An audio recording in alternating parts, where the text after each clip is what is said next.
தேவையில்லாத ஞாபகங்கள் தானாகவே அழிந்துவிடும். சாய்ந்து கொள்வதற்கு தோள்கள் இல்லையே என்று கவலைப்படாதீர்கள். தலையணைகள் உங்கள் நிம்மதியை ஒருபோதும் பறிக்காது. தனிமையோடு வாழ்ந்து கொண்டிருப்பதால் மனசுடைந்து போகாதீர்கள். உங்களை பற்றி அது எவருக்கும் எதையும் சொல்லி சிரிக்கவே சிரிக்காது.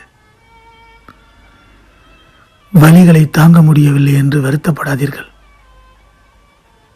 தன்னம்பிக்கை உங்களை தளரவும் விடாது. அது உங்கள் வெளியே நனைத்தும் விடாது. சின்ன சின்ன சந்தோஷங்களுக்காய் எந்த தவறையும் செய்து விடாதீர்கள். வாழ்க்கையில் சந்தோஷத்தை விட நிம்மதி அவசியமானது.